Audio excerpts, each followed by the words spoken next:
Hello, people. Today, you are going to get a mixed bag on several subjects. Subject number one, the election. All right. What Trump is basically doing on this election is he's fighting against legal votes, legal and fair votes. He has even requested states to throw out legal and fair ballots. Ask Wisconsin. And he has requested them not to certify the election because they don't want to throw them out. He has requested places like Chicago to throw out every citizen's ballot because there was a few discrepancies, like the signatures didn't match or something like that. So he wants everybody's ballots thrown out for that. Think about that for a minute. Do you really want your ballot, your vote taken away from you? Are you really willing to have it taken away from you? And because that county is 80% black, there is another county that has had some irregularities, the same as that 80% black, mostly Democratic county. There's one that's 90% white, mostly Republican county, that has had the same kind of irregularities. In fact, more of them. And he doesn't want them thrown out. Why? If his goal really was to get rid of election fraud, which is not what was happening there, then why, in an 80% Democratic county where there was irregularities, did he ask for every single citizen's vote to be thrown out there? For their vote to not count? Hey, it may be a predominantly Democratic county, but there's Republicans that live there too. Do you really want your vote thrown out too? All on Trump's say so? And then why, in a county that's 90% white, majority Republican, and they have had more discrepancies than the other county, why does he want to keep those? Why wouldn't he want to throw those out too? For the exact same reason he wanted to throw out the other ones. Why? And there's Democrats in your district too, and they're already hollering. So, court hearing after court hearing after court hearing, Trump's team has not brought up fraud because they know if they do, what is going to happen is they are going to be the ones in trouble, not no election boards. That's the whole thing of it all. They're going in there, they're mucking things up as much as they possibly can in the hopes Congress will step in and the Republicans in Congress will then choose a Republican president, keeping Trump seated. He doesn't care if the election is fair or not. He only cares that he mucks it up enough to have that happen. That's all he cares about. And that's ridiculous. And you Republicans out there who are willing to toe Trump's line, you better think about this. If you got elected back in office in a state that voted the majority against Trump, what do you think those people who elected you in office are going to think? Hmm? What do you think they're going to do? You know darn well that the reason Biden got in wasn't all because of only Democratic votes. What are you going to do when those who voted Trump out get pissed off because you took their vote away and your next election is coming up? Remember, there's always midterms. What are you going to do then? Hmm? You going to take the consequences for it? Trump don't care what consequences you get. He don't give a rat's ass, especially if he's not in office. He don't care. You better be thinking about that, boys and girls. Because you take the people's vote away, they're not going to be happy. And you are not going to have long left in politics. Because it will be because of you their vote was stolen. Their legal, rightful, justified vote that they cast will be stolen because of you. And that's not right. And you Trump reporters out there who are willing to do that to citizens of the United States of America just so that you can win? Hey, excuse me. Yeah, we've been griping about the fact Trump's been in office since 2016. We didn't like it. We did not like the fact that the Electoral College voted against the popular vote. They didn't vote against the delegates, but they voted against the popular vote. We didn't like that, but we had to set it back. Doesn't mean we couldn't complain about the president. Doesn't mean we couldn't bitch about what he's doing. But it does mean that we realized he was president. He wasn't my president per se, but he was president. He was your president. We never said he wasn't your president. We said he wasn't my president. There's a difference. Now, Bush, he was my president. Obama, he was my president. Clinton, he was my president. Reagan, he was my president. Trump, he's not my president. I'd even say Nixon was my president. But Trump wasn't. Trump isn't. But that's my choice to say. Doesn't change a damn thing. 24 hours after Trump won the electoral delegates and the Electoral College, Hillary stepped back and conceded. 24 hours after Trump became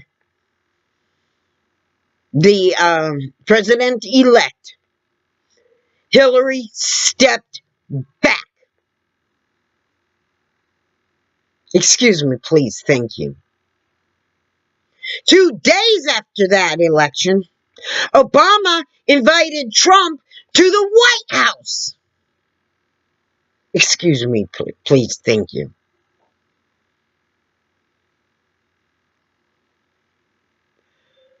So really, what the hell do you think you're doing? Trump, what do you think you're doing? You're sitting there crybabying saying that the Democrats gave you such a hard time getting in office. Screw you. No, they did not. The instant you became the president of elect, you were starting to get your transition all together. Democrats didn't give you any trouble at all. Not one bit.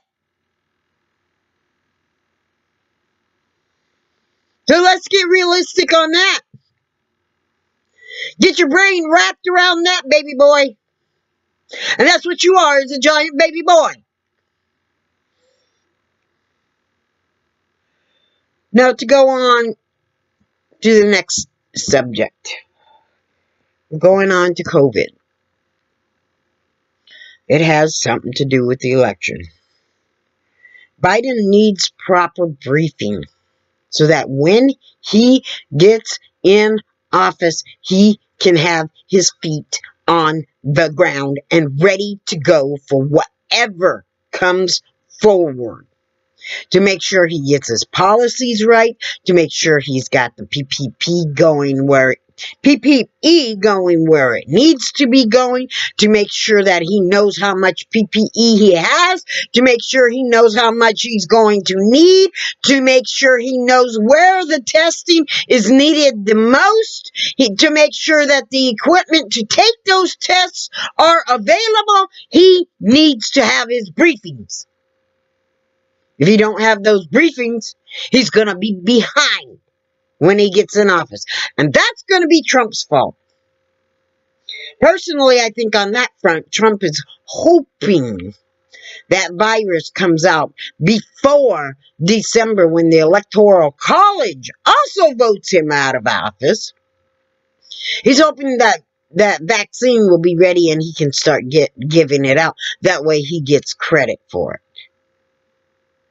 And that way in 2024, when he runs, he can say that, oh, look at how bad Biden did when he first came into office.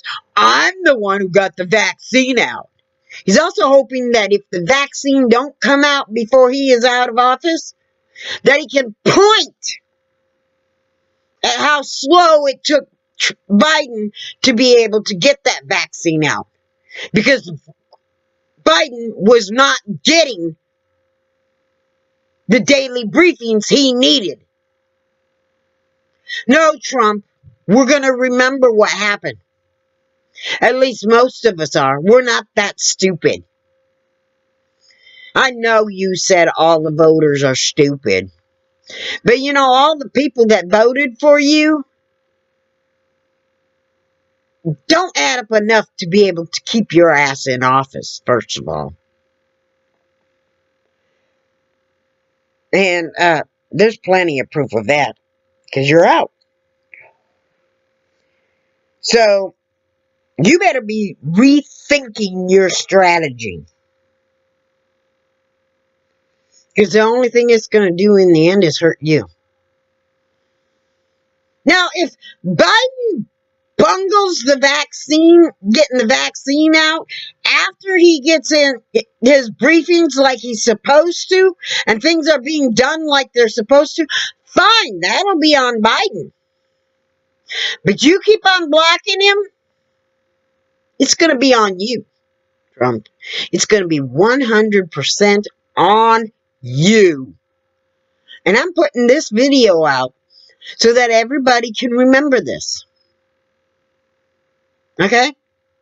That way, when it comes time, I can take and say, hey, you go look at my videos, and you look at the one from November 20th on a Friday at 8:13 p.m. when I was in the midst of recording this, or 8 p.m. when I was in the midst of recording this. You go look at that, and you go ahead and see what I said. I told you then what Trump was up to. He did it. It's Trump's fault for this virus. You don't like it?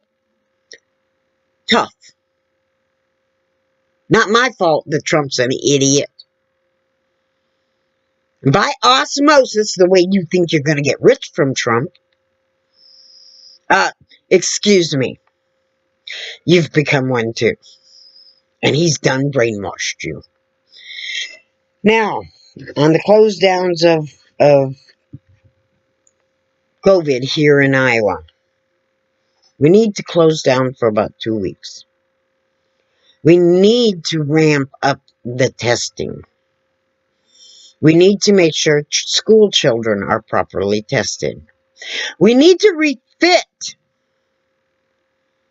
restaurants so that there's plenty of outdoor seatings. And I've got a way to do that. They've got these outdoor heaters for these restaurants. If you were to simply either plexiglass or plywood, put up cubicles. And if you don't have enough outdoors heaters for this, you can get those tables that have a fireplace-like thing in the middle. You get those. You get 6.5 feet to 7 feet high pieces of plexiglass or whatever. Seal them off so that the air has to go up and out. Up and out. Okay? Where the heat's going to carry it is up and out. Up on the top half so that it doesn't go up, cool off, and drop into somebody else's pod that's right next to that pod. Up on the top half, you have an angle like this. It makes like a hood over the top of each one of the cubicles. Now, with that hood, you put on a pipe that goes out to the main walkway.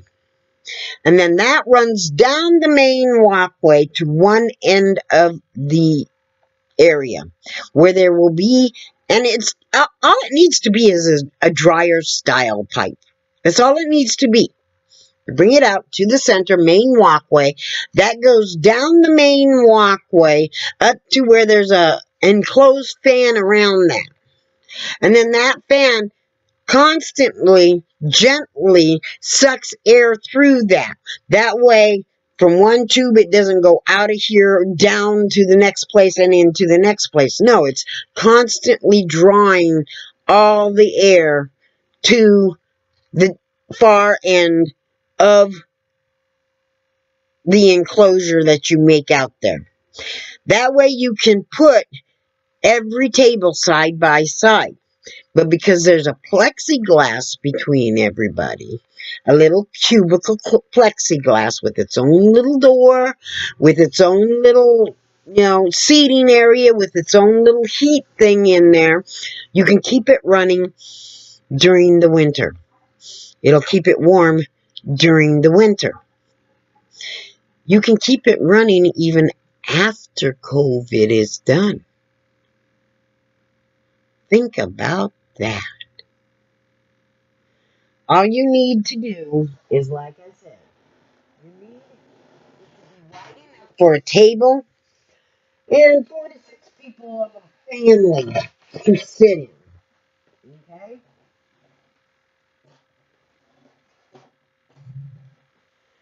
A table and 4 to 6 people to sit in. So what you're going to do is you're going to make one central big C-shaped thing that is going to be attached down outside somewhere. In between there, you are going to section off like that. Each one of these walls here are going to be at least 6 foot tall. So that when somebody's 6.5 foot to 7 foot tall, that way when somebody's standing, it's not close enough for the air to migrate somewhere else. On the top, you're going to have the hood that will be something like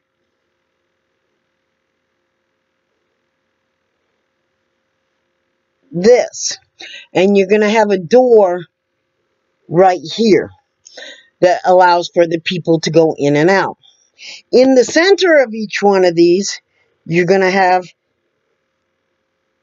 your fireplace heater table. This area around here is going to be the table. The heater will fit in the middle of that. That way the people can put their food and whatever else they need right here. And then you're going to have your seating for each person around that.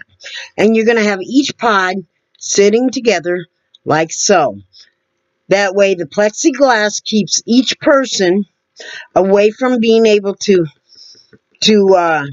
breathe on each other and infect each other. Coming out of there, like I said,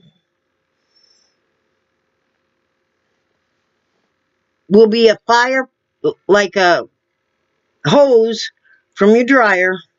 It will come down here like this. And right down here is going to be a fan. You're going to have that fan right there. Right here is going to be the fan. Okay? So you got your fan going right there. This is hooked up to the fan. And then each pod here is also hooked up to the fan. Okay? And that's going to blow this way. And this can be all the way across, because this is going to be the outer edge, the back edge of the lot, the back edge of the entrance. Then you come around. You got your second side. And you do the same thing with the second side. And you have it so that when the doors are open, you can open one door. It will just about touch where this door is. That way you know you have to make sure when you bring in your customers, you can only bring them in one at a time.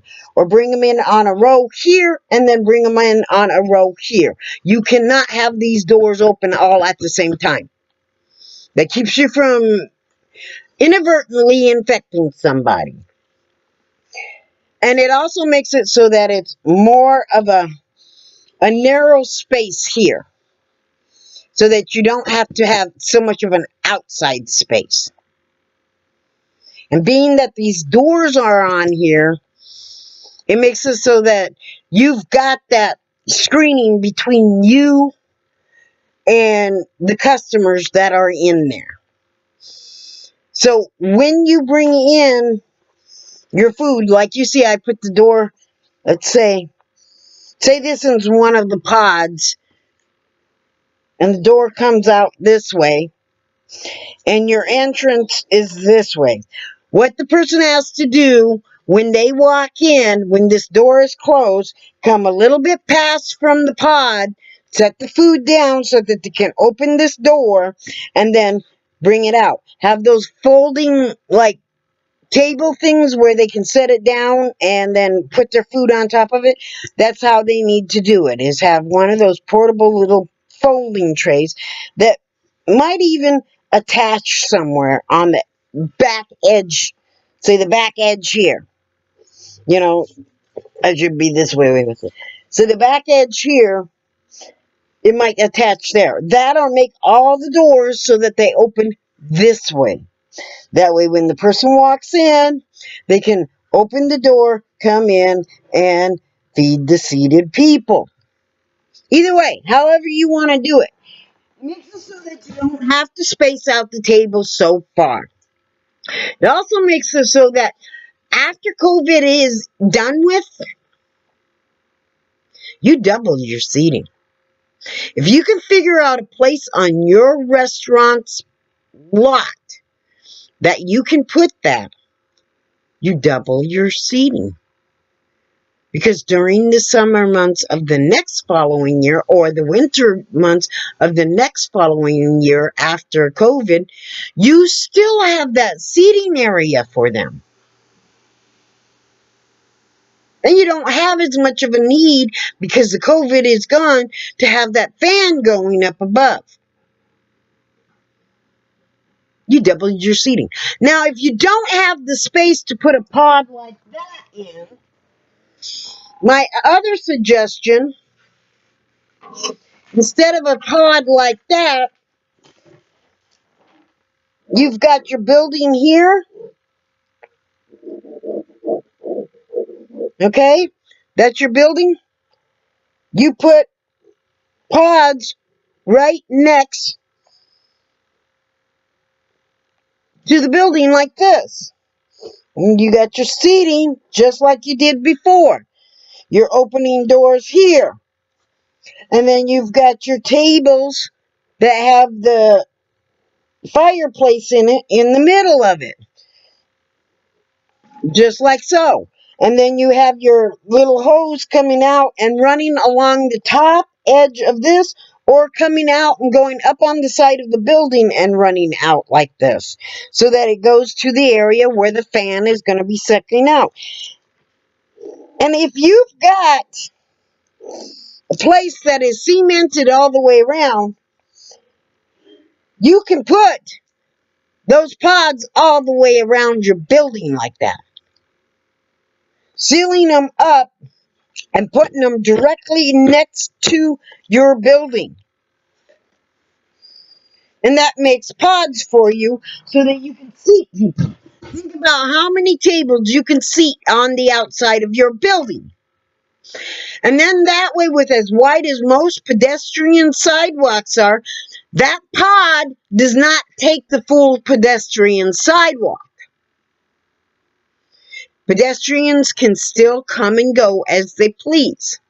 A little bit narrower of a sidewalk, but hey, people shouldn't be walking side by side anyways. Anybody in those pods are protected from the people walking by and talking. And you still have room for other buildings to be able to do what they want. If your next door building is like, say, a grocery store right next to you, see if you can't line up some of the pods right next to there, right in front of there, for them to sit and eat. Then you've got more seating for more people. And you've got less interaction between the people for catching COVID. And you've got proper air ventilation coming out of the top for those people. And on top of that, you're making sure that that air is being drawn away from each one of those pods. You're not in the need of any fancy ventilation system. You won't need it because the air is not needing to be filtered. It's just needed to be safely drawn out and then blown out somewhere. Hell, you can have it so it's drawn out and blown out into a big box full of goose feathers for all I care. Damp goose feathers in there. Doesn't matter. And then have that air drawn out to outside. Don't matter. Or have it drawn out to someplace you know that there isn't going to be normally pedestrians at. Won't matter. The air will carry it away. It also make it so that when there isn't COVID, people who want to sit outside and it's too windy or whatever, or it's raining or whatever, they can still sit outside. You are increasing your total amount of seating for one winter, summer, fall, whatever season there is. And then those tables and those heat lamps don't become a one-time use and a waste of uh, resources or money. It becomes something that is a part of your normal restaurant. We can keep the restaurants open that way. Bars can do the same thing. They can do the same damn thing. They can do it inside of their building if they want to. It'll limit the way people are gathering in these bars. It will force the people not to gather around one table in large group, passing COVID back and forth. If you've got pods in that bar, it is going to stop people from standing away from their table over here or over there or over there. It's going to make sure that it forces the customers to stay separated. And they can take their masks off. When they're not in the pods, then they can't take the masks off. They must have the mask on the instant they are going to step outside those pods. If at any point in time they plan on stepping outside that pod, they put the damn mask on. Then they can go to the bathroom, do whatever they want, come back to their pod, listen to the music, have a gay old time, sit and have their drinks. If it's plexiglass, they can watch the game like they normally do. The people can stand up and cheer because there is that pipe that draws the air out on the top and draws it out to a fan that goes to the exterior outside. They're not going to be risking infecting other people. Simple. But nobody's thinking of it. It's the same thing they can do in schools. They can make these pods, and I've drawn it once up for somebody else. But apparently my idea wasn't good enough. Although it does allow for more children to attend school in the way I set it up than are presently able to attend.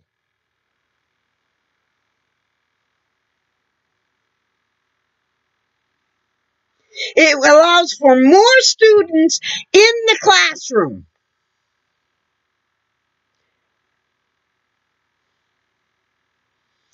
But I don't know what I'm talking about. Nobody wants to look into it. Nobody wants to study it.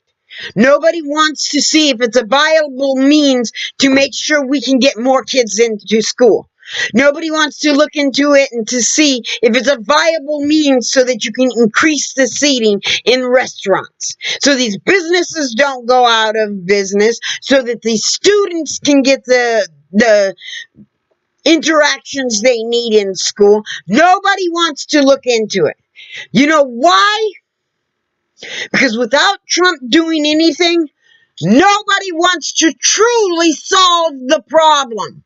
They want to ignore it. Now, we make it through this pandemic. Who's to say when the next one's going to come? Look how far apart it was from SARS to H1N1 or swine flu, right up to Ebola. And that's just in the past, what, 12, 13 years? 3 of them. 4 of them now. In 12, 13 years. So about every 3 to 4 years, we get a new virus. And each one of them's getting deadlier and deadlier and deadlier. We've got to find a solution that's going to make it so that we don't have to constantly keep on shutting our nation down. We got to find a solution that directly says, yes, okay, a pandemic is coming. Citizens automatically put their mask on. No question. It's patriotic. We're going to do it. We're going to get it done. We're going to make sure. As long as the virus has not hit America yet, we're going to make sure every person that comes into America is tested. But because of the way these viruses are getting tricky, we're still going to make sure that we have these measurements put in place. We've already got them put in place and we're using them on a daily basis. It just lessens the need to buy new equipment. It lessens the need for new expenses because it's already there. It's already ready for your students. It's already ready for your customers. It's already ready for your business offices. It's already there. And it is a habit of using them. So when the next pandemic comes, it's not going to be a hardship on those that are using them. And the more you use these measures in times of no pandemic, the more you can tweak them so that they're better during a pandemic. But you don't want to do anything. I'm telling you right now, these pandemics and these viruses that are coming out, this is not the end of it. This is not the end. Because these viruses are getting worse worse, harder and harder to detect, harder and harder to realize. I mean, look how long it took for China to detect their first case and realize it was a new case, a new virus. By then, people were already coming from those areas and infecting other areas. If we've got things set up automatically, so if a virus does get loose in our country or another country, we are automatically prepared to reroute international airplanes to airports or have them already put into the airports where they can be automatically set up the testing area. You got an international flight coming in? Okay. We've got 1, 2, 3, 4, 5, 6, 7, 8, maybe different airports that are equipped with hotels, motels, or whatever attached to the airport that are equipped to be able to bring people in, to be able to test them, and to directly take them to a quarantine area if need be. You listen them out. And then anybody that is tested free and clear or who is done with quarantine, hey, and from the sounds of it with COVID, you only need to quarantine people for 2-3 days and then test them at that point in time to see if they've gotten the virus in them. Other than that, there's really no need to quarantine them for the 2 weeks before you do a second test on them to see if they can be released. And then if somebody off of that flight does show positive for the COVID virus, then yeah, you need to quarantine everybody for the 2 weeks. But initially, you just have to quarantine long enough for them to build up the virus in their system so that they can get tested again. That's all there is to it. Once you test them the second time around, if they're not infected, you can put them onto a second flight that'll take them anywhere in the United States that they want to go. Easy. I mean, it's not easy as snap your finger easy, but reasonably easy, reasonably doable. It's nothing that is gonna be overly difficult. You know, it's not that it's gonna be a say Herculean process especially if we've already got it so that all international flights automatically go to these certain airports that are equipped with these type of situations with enough motel rooms in these airports to be able to accommodate large numbers of quarantine people at different stages of quarantine. You know, you put your first set of people on the first floor, the second set of people on the second floor, the third set of people on the third floor. When the first floor people end up passing through with no virus, you bring them out. You can then bring the second floor down, the third floor down, and then bring up the top floor. That way, people who are most infected are the newest people who are coming in are always at the top floor. Eliminating the fact that if some of the people in any one of those groups ends up being, infected with the virus, they're not going to be giving it to other people. You have a elevator that takes each one of the people to each one that's designated to take, say, your last set of people who are supposed to be quarantined up to the top floor or the second floor, whatever floor they're going to. You have a designated elevator for that, for potential infected people. And then you have a designated elevator to bring the people off from the first floor down and out. Or even they don't even need a designated elevator because they're already on the first floor. Once they're done with their quarantine time, they can just leave from there as long as they test negative for the virus. you know. And if you normally have it, so these planes are going to those places, and it's always when it's an international flight, they come into these certain airports, whether there's a pandemic or not, and then they catch a connecting flight to wherever else they're going in the United States of America.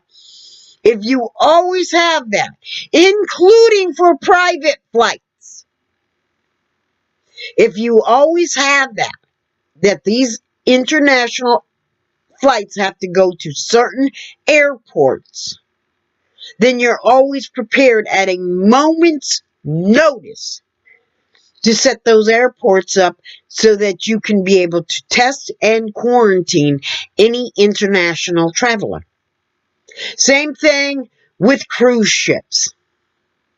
Do the same thing. Certain ports they have to go to if they're international cruise ships. That way, you're protecting America's butt. That, my dear, I would consider the best American first. Meaning, it comes to Americans' health first before it comes to some traveler's need to have a good time on their next vacation. They can have a good time after the measures are taken care of. Plain and simple. So there's my mixed nuts rant. And that's how I think. That's how I believe. And you get a sense of how my brain works. Last rant part is people, especially if you have had COVID, these hospitals are needing your help. If you can volunteer and be nothing more than a janitor, do it. They need you. You can free up the duties of some nurse that a COVID patient needs by volunteering to be a janitor or volunteering to go out and serve, bring the trays up to the rooms or volunteering to do the changing of the beds. You can even volunteer to make sure that you're working on the wards that don't have COVID to make sure that those nurses on those wards can redirect their services to the wards that need somebody that can work with the COVID patients. But do what you can. Volunteer to sweep, mop, pick up, puke, hold bedpans, whatever it is you can do. Volunteer. It's not going to hurt you. Especially if right now you are not one, if you're one of those people who are not working. Even people in a wheelchair bound, can volunteer to do something at a hospital. If they don't take you, they don't take you. Fine.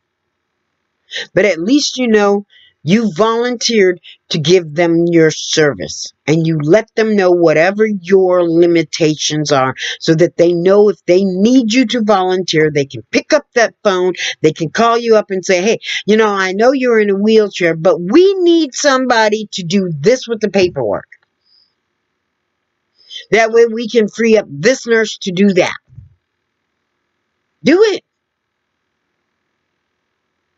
As long as you do it safely, it's not going to hurt you. It's going to help every single patient. And some of them may even be your family members. It's going to help every single patient that are in that hospital. It's going to make sure that every nurse that is needed in that hospital, who are overworked in that hospital, with multiple jobs they're having to do, they can direct more of their attention to just taking care of the patients. Do it. It might even make you feel good. So long, people. Have fun. And hope you enjoyed my rant. Bye.